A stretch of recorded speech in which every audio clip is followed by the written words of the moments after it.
अथ श्री आञ्जनेय अष्टोत्तरशतनामावलिः।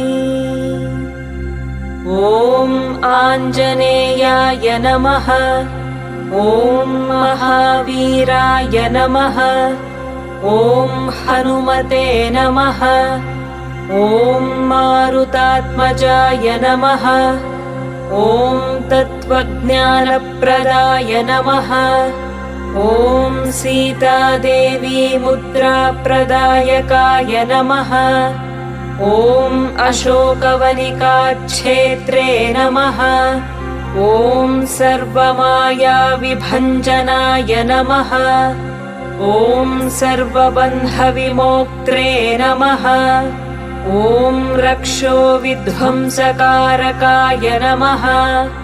ॐ